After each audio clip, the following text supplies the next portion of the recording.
So this morning we have with us Chad Ratliff. Chad is a district administrator for Albemarle County Public Schools, which serves about 14,000 students in 26 different school facilities, located over 700 square miles surrounding Charlottesville, Virginia. His work focuses on seeding and expanding the district's portfolio of non-traditional learning experiences such as maker-centered learning, customized pathways, STEAM, and entrepreneurial opportunities across the K-12 curriculum as part of the district's emphasis on student agency and lifelong learning. He has represented this work at the White House on several occasions, presented for the National Science Foundation and U.S. Patent and Trademark Office, is frequently invited to speak on these topics across the country, and has written for Edutopia, EdSurge, and other national publications. In fact, I first met Chad all the way over in California when we met at the Maker Ed convening this past summer. Chad earned his master's degree in education from the University of Virginia and his MBA from Virginia Tech. He's also an alumnus of the University of Virginia's Darden School of Business Executive Educators Leadership Institute. Today, he's going to be sharing with us his talk on radical transformation, unmaking school by design. So without further ado, I'll welcome Chad up to the podium.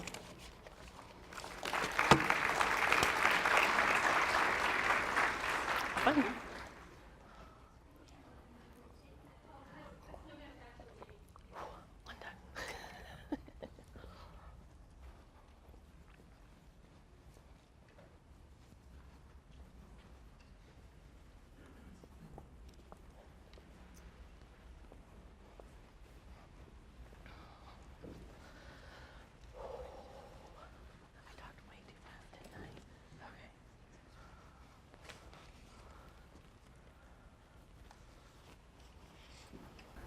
Good morning, everyone.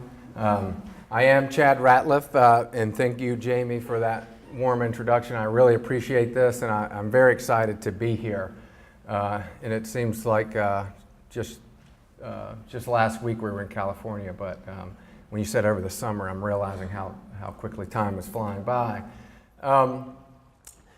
It is an honor and a pleasure to be here. I really appreciate it. I'm very excited to be talking at an institute of higher learning like James Madison on something like making. I do want to offer a quick warning. I'm not a professional speaker, not even close. I'm a practicing educator, administrator, and teacher with a day job. I probably work a little too hard, and so I do this because it is my honor to share the work of a team of passionate, brilliant educators, some of whom are coming in now. Look, there they are. The two seats there I saved. And then I'll have a couple more coming later today. But I am not a professional speaker. So it's going to be very difficult, A, because of that, and B, because there's no way that I can do justice to what our learning community, our teachers and administrators and students and parents and the folks that you'll meet later today are doing on behalf of children. But I can only promise I'll give it my best. As you know, there's the hashtag that Jamie mentioned. This presentation is directly linked on Bitly, capital letters there, so you have access to it immediately. And I tried to link things throughout the presentation so you can have it and take it with you. The downside of that is there's a little bit of conflict between Google Slides that move to PowerPoint on a PC and this equipment, but luckily Maddie is here. She's helping with some hacks and workarounds on those things. So I do have a couple videos that I'll share with you, and Maddie will help with those transitions. I do want to point out, as I mentioned, this is Stephanie Passman and Eric Bretter that just came in. Two teachers, or one librarian and a teacher, will be joining them later today. They will be talking about unmaking school, a view from the classroom. So I'm going to go high and stay in the clouds a little bit and try to challenge some assumptions and talk about what we believe. But then later today we'll be together with the folks that are seeing what's happening as a result of these changes and these ideas on the ground with students. Gabby and May couldn't be here until a little later in the morning. I tried to tell Stephanie and Eric to not get up so early too, but Stephanie responded with, "Chad, we're not there to see you. We're there for the free breakfast." Yeah. So let's start. You know, if you ever do one of these or attend one of these in Charlottesville or at UVA, you're going to be met with a quote from Jefferson. So I'm going to return the favor, and we're going to talk a little bit about Madison. And if you're a student in the public schools of Virginia, this is what you're going to know. This is essential knowledge of Madison. He's a great note taker. He was very skilled at compromise. In Madison, this is so until you're about 13 years old, this is what you're going to know about Madison. This is what's most important about Madison. And now, are any K-12 history teachers in the room? There's one. So as you know, Madison shows up a little bit later. You know, you'll see him again in Virginia, U.S., and then ultimately at the end of your public school experience into government standards, which is basically this with a couple more bullet points. And that's important to note, because the only way that we can document through our current modality of schooling that you know this information is that you'll take some test and it'll say, well, who was the father of the Constitution? Was it A, Thomas Jefferson, or B, James Madison? B.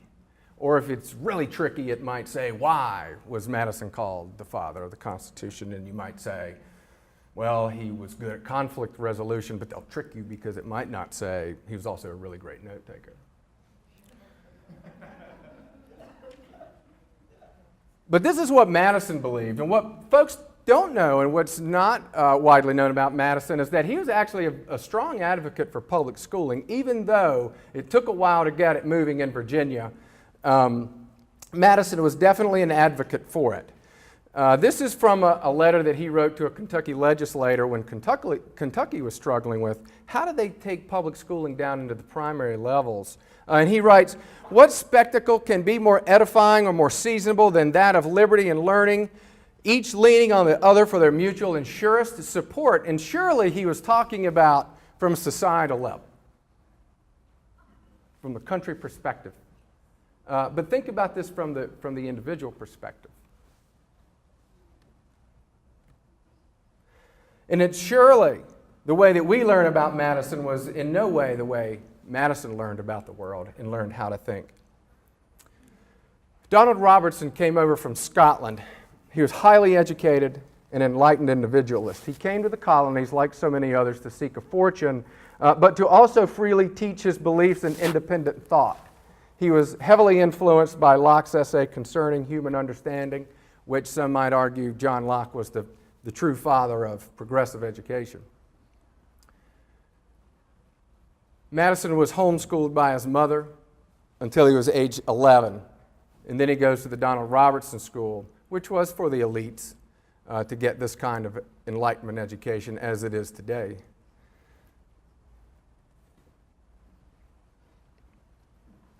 In the essay Molding a Founding Father, Robertson was described as an extraordinary teacher and likely the first to expose the minds of his pupils to the ideas of the Enlightenment, the political questions of the age, the classics, and the boundless capabilities of the human spirit.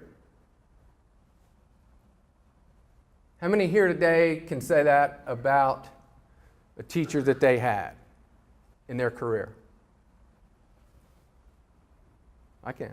I had a couple. How many people here today, how many teachers do we have in the room? K-12, higher ed, teacher educators, students, everybody, right? I'm a teacher. If I ask myself, do I do this? Have I done this to someone?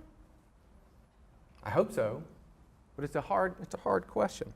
It's a challenging question. But at the end of Madison's career, he says, all that I have been in life, I owe largely to that man. This picture I took from my phone standing inside Montpelier, from the library where Madison researched and wrote what later became the Constitution and other influential papers. I wondered, I got yelled at for taking this picture, by the way, but I took it anyway, and I couldn't help but wonder at that time what was running through his mind as he looked out that window, across those mountains, across that field. Landscaping probably was a little different. But what was running through his mind? What was he thinking about? He essentially invented a government. He formed it in his mind based on some things he knew and some ideas that he had, and then he actualized it. He made it real. And that's what makers do. And he received one type of education. But there are two fundamental types of education. Whether we want to talk about Wilson speaking to the New York City Teachers Association that we want one class of persons to have a liberal education, and we want another class, a very much larger class of necessity in every society, to forego the privileges of a liberal education and fit themselves to perform specific, difficult manual tasks. Or it was Elwood Cubberley, that my presentation didn't refresh itself, who said, children should be put through a machine to the specifications set forth by a higher body. Elwood Cubberley was the dean of the Stanford School of Education at that time and led sort of in the education wars of the early 1900s. He led the traditionalists versus John Dewey and the progressives, and ultimately won. As we all know, we still have that model in schools today. Later today, you're going to hear from Mark, who's going to talk about maker movement writ large, the associated technologies, its impact on society, its history, and things like that. So to avoid redundancy, I'm only going to talk about it in the educational context. The first thing we need to note is this is not a fad. This is not a wholly new idea. This builds on the work of Locke, of Dewey, of Montessori, John Holt, the critical pedagogy of Illich, Freire, and others, to Seymour Papert. But they were far, far ahead of their time. But this is a new opportunity. And there are some changes that allow this type of learning, this type of schooling even, to move forward. From the White House, this is President Obama talking about, at the White House Maker Fair, talking about maker education. Lots and lots coming out of DC around that. To popular media, certainly in the educational media. You can't get an email from any association that's not talking about this. MIT a couple years ago announced that they're accepting maker portfolios as a supplement to their admissions process using the word maker. The National Science Foundation writes that the maker approach encourages people to understand how things work, to experiment, invent, redesign things through multiple iterations, to democratize and understand processes of engineering, science, innovation, and to commercialize new products. It's all about STEM. It's all about innovating and engineering. But Scientific American is actually noting just a few weeks ago that the opposite is true. Agency by Design is a research unit at Harvard studying maker-centered learning, and what they are noticing is that while innovation and STEM tend to be the buzzwords associated with the maker movement, when you talk to maker educators, as you'll hear from throughout the day, working in schools and maker spaces, the real news is that kids are learning about collaboration, about community, about complexity, and about themselves, and that's what we're seeing and we're experiencing as well. But since we are at a teaching and learning with technology conference, let's talk a little bit about technology. I do want to make a note. It's said that technology is neutral. We've all heard that before, that you can use a hammer to build a house or you could crush someone's skull with it. But I say educational technology is a little bit different. Educational technology comes with a bias built in. Educational technology can be used to reinforce, intensify, and perpetuate obedience-focused education, or it can be used to amplify and unleash a child's potential. And we've heard this story over the years, how technology is going to save education. From the radio, the phonograph, Edison said would replace teachers. The TV will replace teachers. The computer labs will replace teachers. The laptop, untethered, can replace teachers and revolutionize education. We've changed our chalkboards and our whiteboards into interactive whiteboards, going to revolutionize education. And now we see images of children staring at 3D printers. Revolutionizing education is changing the focus of education from the dominant teaching wall, from me as the authoritarian, to the child, the learner, as one who's empowered. 3D printers are no better than a paper printer. If all we're doing with them is printing a chess piece and letting kids look in amazement at what's happening, maybe that gets them excited about something, but the action is happening on the design side. The printer is powerful only when it's printing, making physical the ideas of a child. The origin of the input comes from the head of a child. And just one simple question that this is just me, that I've over the years have developed in my mind is, can this technology amplify the capability of the child? And is it being used in that way? And those images that we saw of the computers and the laptops and the things, no, they weren't being used in that way, but they have a capability to. And it was Papert who said the role of the teacher is to create the conditions for invention rather than provide ready-made knowledge. And Papert's notion of constructionism was also way ahead of its time. But now we have some modern affordances that make, from Locke to Dewey and Montessori through Freire to Papert and now today, and those are particularly, we have the world's content in our pocket. It's a hell of a lot easier to be a self-directed learner facilitated by an adult and to ultimately become an autodidact when you have the world's content in your pocket. It doesn't mean it's good. You have to know what to do with it, and you have to have communities to help you with that. Physical computing and rapid prototyping make me and another, couple people, couple kids, couple seventh graders, couple elementary kids, the ability to do and to invent and to prototype things what took corporations to do just 10 years ago. And that's our opportunity.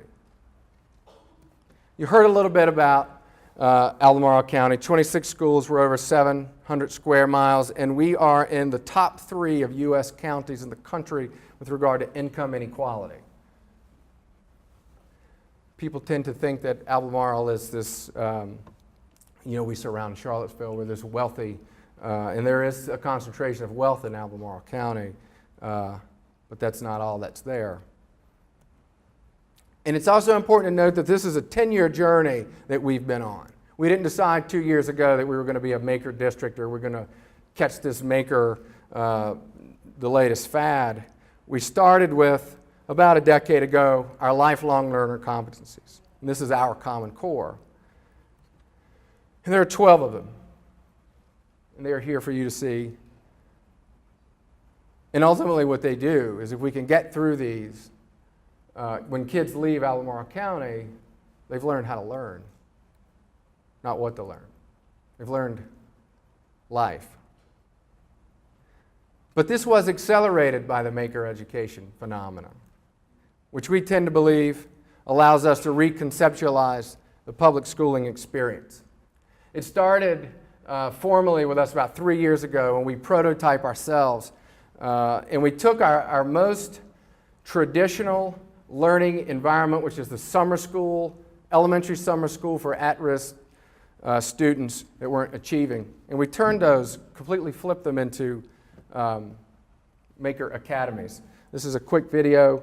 Again, it's now 3 years old, but I want you to listen, particularly pay close attention to what the students are saying. This was filmed by one of the teachers who was working on this. It was a joint project with 4 elementary schools.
more than I've ever seen in any other way to approach program. Don't really think of myself so much as a teacher when I'm in this role, as I am kind of a student assistant. The child is teaching me what they need to learn, and so I'm their assistant, providing them what they need. And the hard part about it really is to know that there's an easier way to do something, or a better way to do something, a more efficient way to do something, and not try to impose that on the child, to let them discover those ways. And one of the big takeaways a lot of kids are realizing is that when you try something, it's not always going to work out the way you want it to the first time around. So rebuilding, retesting, and really using different thinking skills to figure out what would work for them. And I think that hands-on being able to do it, actually see it, instead of looking at two screens to get difference from him. We can put things together at home enough like this. We talked about spatial fidelity, we're going to see it. So I think we really enjoyed being at Scottsville the last 2 weeks working on the program. When all I bring home is a piece of paper and a quick B instead of C, I don't have a lot to talk about with my parents. And because I picked C in Nashville State, I don't want to talk about it. I bring home something I made, and it's right because I made it. It was my plan. Or I know how to fix it. I've got a lot to do at home. So you'll be able to do things that you had a mom, whoever you live with, your guardian, or whatever, they do it and I'll be like, this is cool. Again, the goal for the kids, we want them to be leading us with the skills of problem solving and being able to innovate and engineer on their own and come up with their own solutions for things. So letting them kind of be in charge of that is something that's really fun. I've watched kids be really successful, and they've been successful in pretty sure in ways that they never have done in school, and they felt things that they never felt at school. Thank you.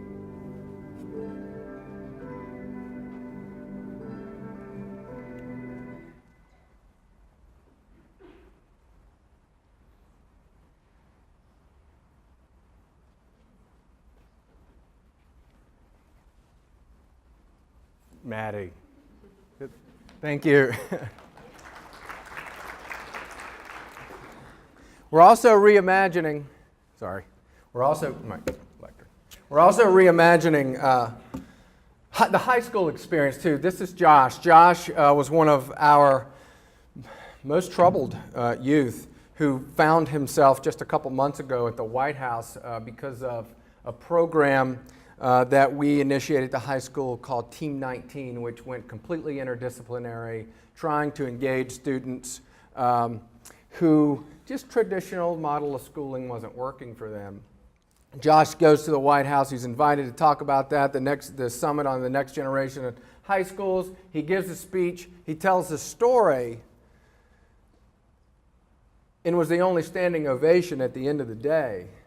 Anyone who knows Josh knows that if someone would have told him or anyone who knew him that he was going to be at the White House and even in just a few months, much less a year or so, he would have been laughed at, ridiculed. This is another group of teachers and administrators that are coming together partially in response to the VDOE changes of high school coming down, but we're thinking, how do we reconceptualize the high school experience to look more like what you just heard? We believe making democratizes access to the time, space, tools, materials, and community necessary for creative production and invention.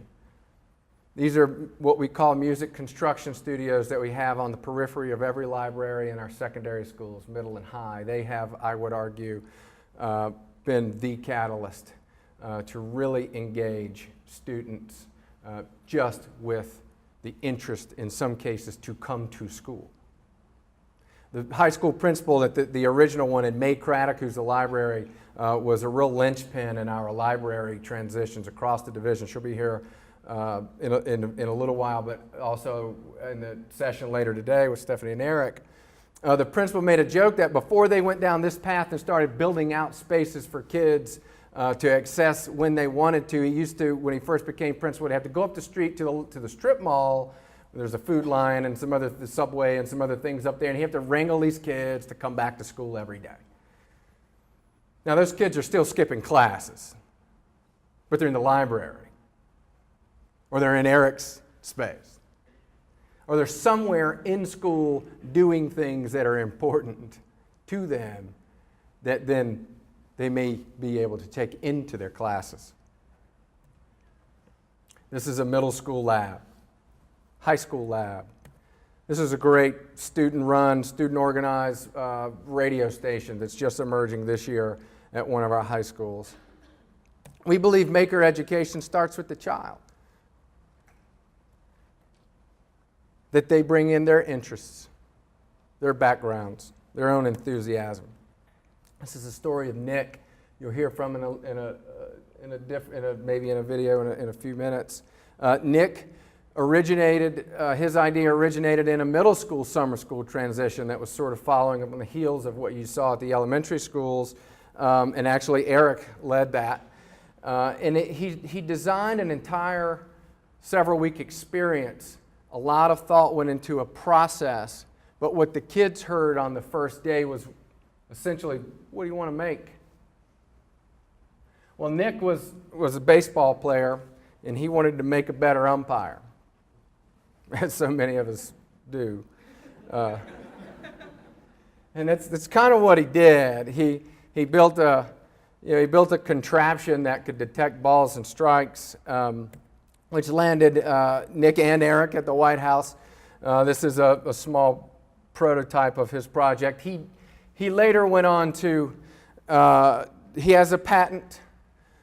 He has won he won a startup weekend and things like that, and it's still unfolding. He's now working with some computer science folks at the University of Virginia, putting the final touches on the Arduino programming.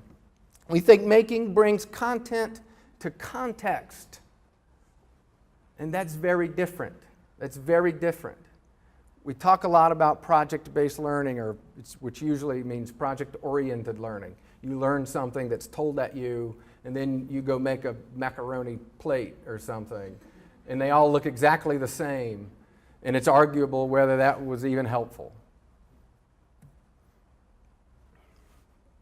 Maddie, can you do your magic on this one? I want to see a short clip from this video. Edutopia visited us last summer. So you'll see the difference between an Edutopia produced video, and notice what they show in the very beginning, and then one that a teacher did that I showed you a few minutes ago. But the message is still good. The 3D printer. One of the things that we've discovered is that maker education. We're staring at it. Gets them engaged, gets them passionate about the work, gives them opportunities to pursue things that they're interested in. And as a result, it really raises the level of work that kids are doing, and it starts to make sense. School makes sense.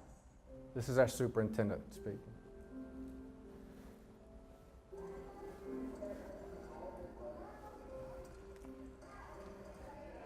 This is actually my first year at the school. I thought this would be a great program to bring in here to build on stuff and more freedom than other schools.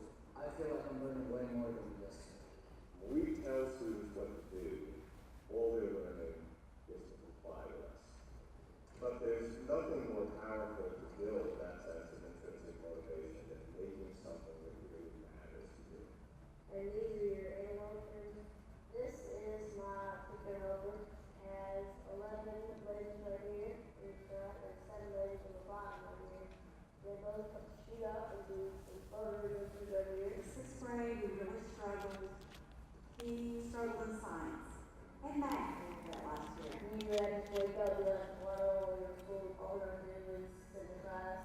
Mr. Rotary, and I sit on and says, with your hands. And I built the entire thing by myself. I'm pretty proud because I didn't think I could get anything of this caliber done. That really lit a fire under him. I knew he had it in him. I just didn't think I'd see it so quickly. And it's kind of after our university and that. He's just learning because he's doing something that matters to him. And that's what we believe in. Making provides a different pathway to learning. And one of the things that we know as we watch our kids make, they oftentimes are bringing in all of the different content areas, but what it's doing is giving them a context for learning.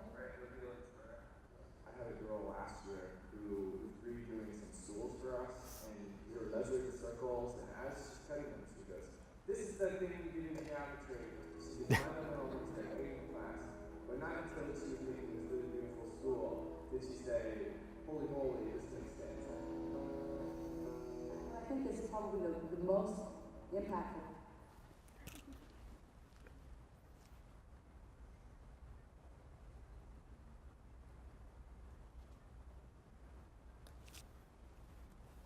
And we think making is hands-on and minds-on, which is an important distinction. This is a project that happened at one of our most rural middle schools.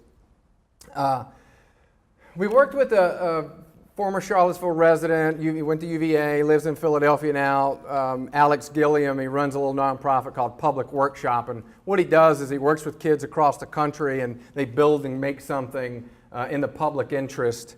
You might imagine benches or shelters for bus stops or things like that. But he was in town. He brought him home for a few weeks, and he worked with one of our middle schools that wanted to reconceptualize seating in the cafeteria. And what we thought would come from that would be maybe some benches or some booths or something like that. But as the process began to unfold, what they decided was they wanted tree houses. And the first thing you do to build a tree house is go get some trees.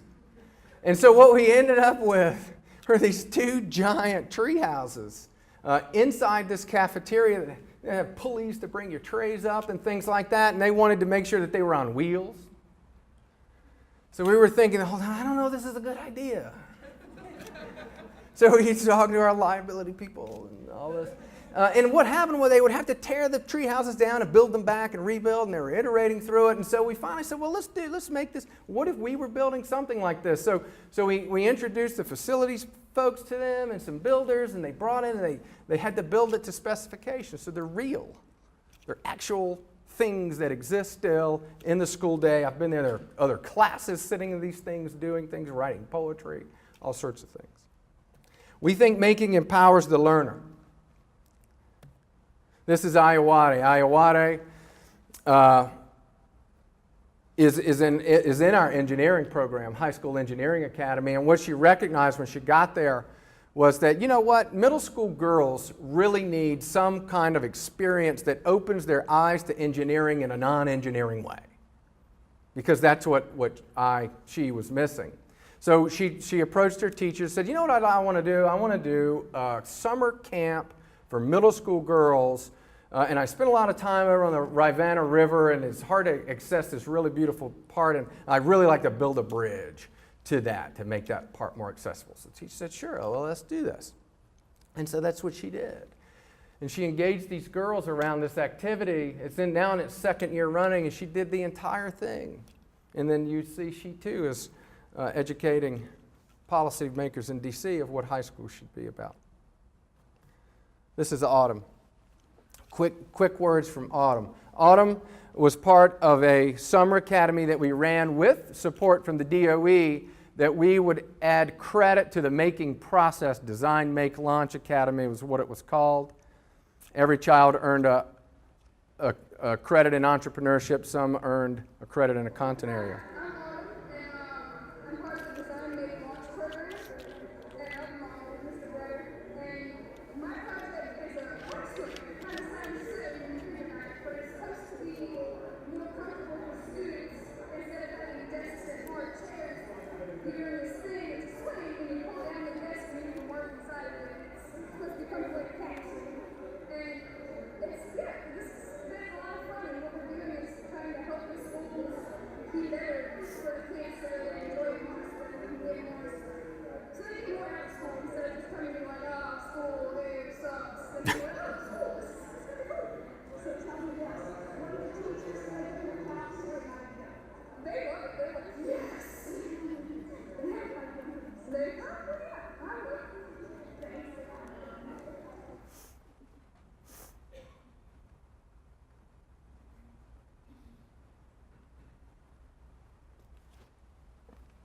And she was right. There's Autumn testing out her swing, and here's a teacher that checked it out and said, Dr. Jesse Turner, the principal of the school, can we replace desks with Autumn's couch swings at Monticello? Can get a good deal. You're right.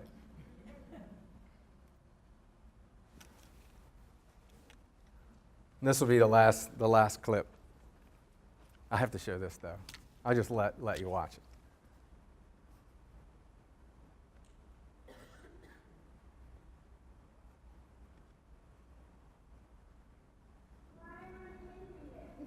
it's not fair to the woman. I think it's not. It's not fair.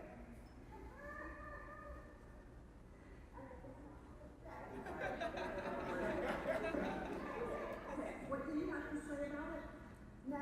Now it's there, but it wasn't there when it says master's craftsman's shop, because it wasn't there to the woman or girl.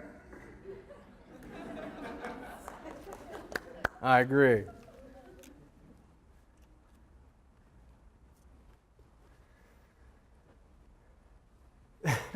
This is another image. This is Henry. It looks like the Situation Room at the White House. And it is at the White House. And here's an 8th grader. He's invented so many things. I don't know what in the hell he's doing. But I know that he has some of the national leaders in educational policy listening to him. Making can't be a special event in a special place at a special time only for certain kids. Right now it's unfolding as, well, this is new vocational education to teach kids skills.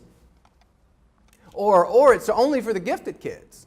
Huge conversation around that right now. It has to be, we have to continue moving toward a process that maker education is a pedagogy, one in which the learner is empowered during the school day, throughout the school day, after the school day. This is an English language arts classroom. It is an approach to learning. It's not about 3D printing, although there is a 3D printer in there. But you can see, just in this image alone, you can see where the power is, where the choice is, just from where they're sitting, how they're sitting, and what they're doing. Whenever I go in there, whether they're writing poetry or whatever it is, they don't even notice you when you walk through that room, because they're doing what's important to them, facilitated by a skillful teacher. Content is not at all missing. It's very much alive. Or whether it's making drama, making theater, student-led, student-designed, now student-written performances. And I won't show this. I think I'm out of time. Right, Jamie?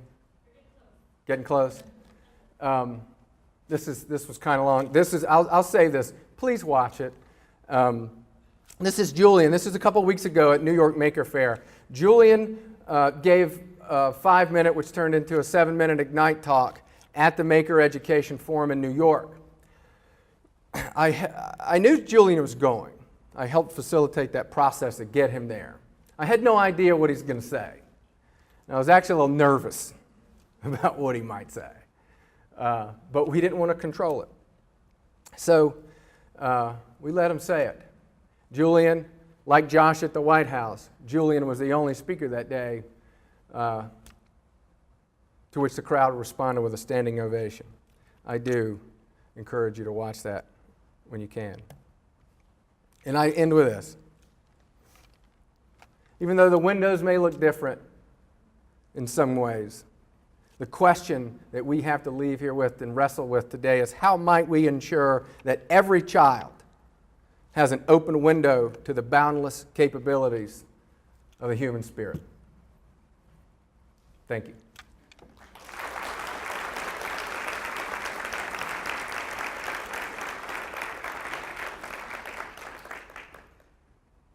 I linked some articles and references and resources and things on here for you.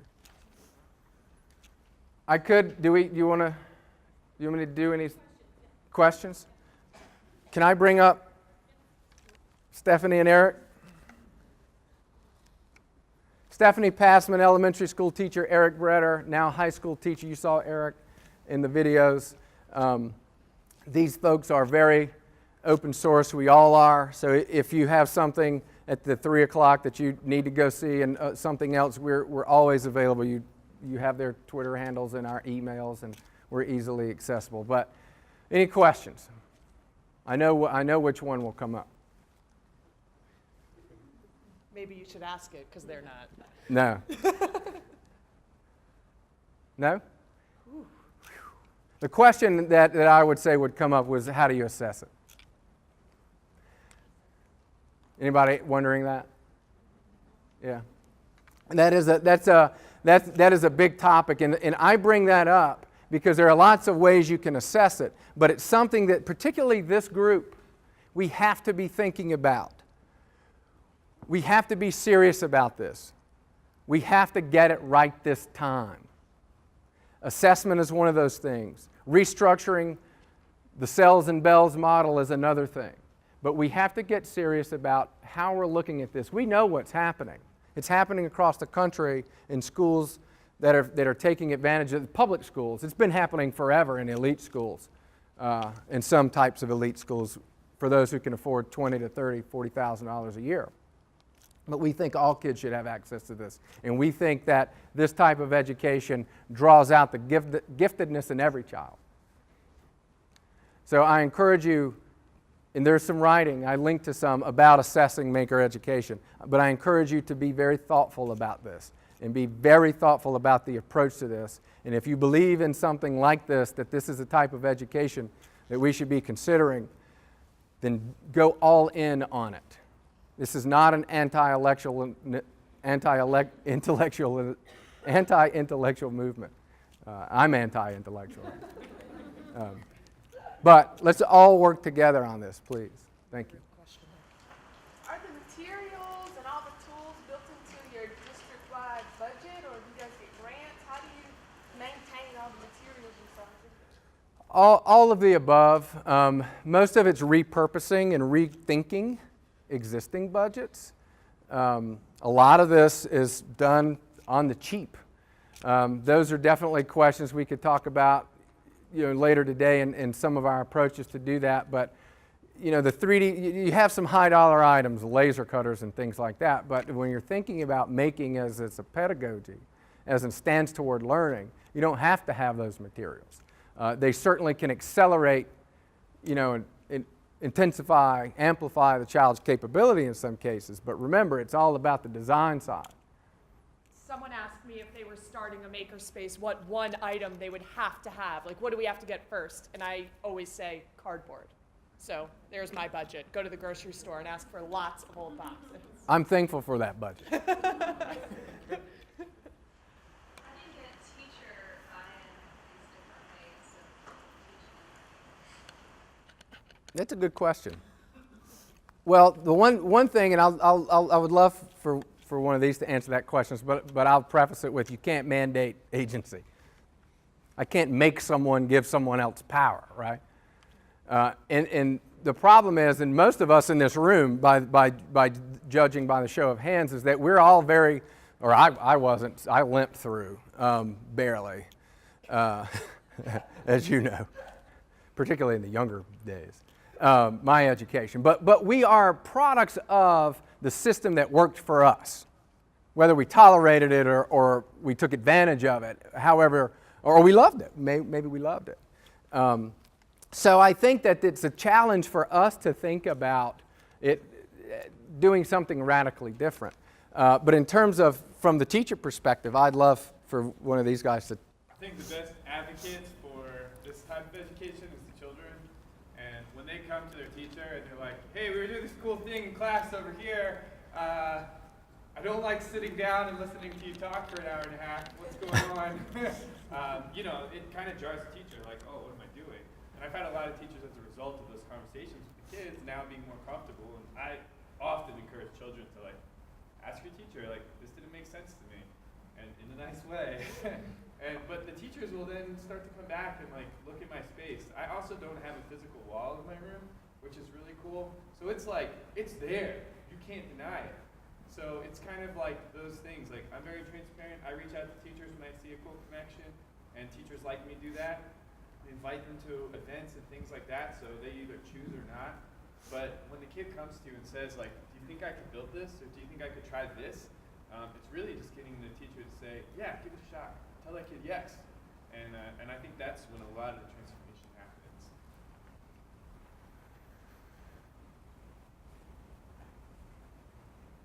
How do you balance this with SOLs that are so common in Genome? They are pretty common.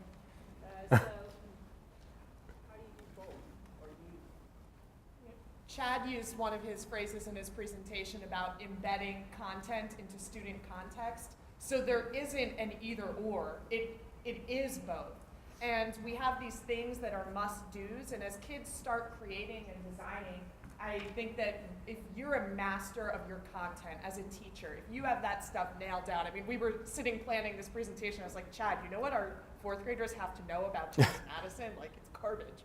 But, so, I mean, like, I know every SOL, K-5, so when I'm having a conversation with a kid about what they're creating, I can easily start plugging in math and measurement or science, what's happening, what's this movement going on, how does this work with force and motion.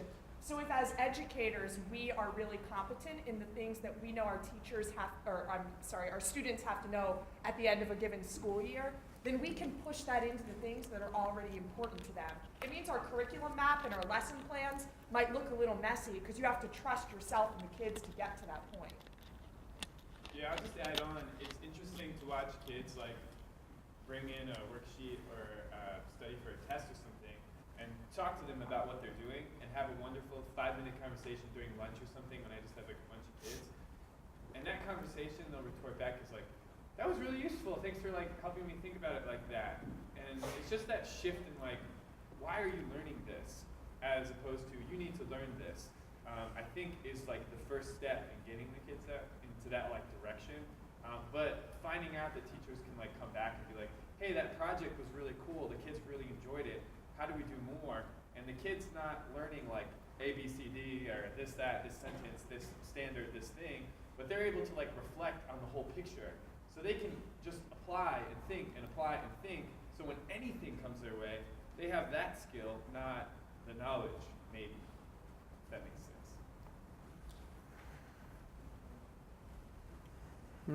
Thank you so much.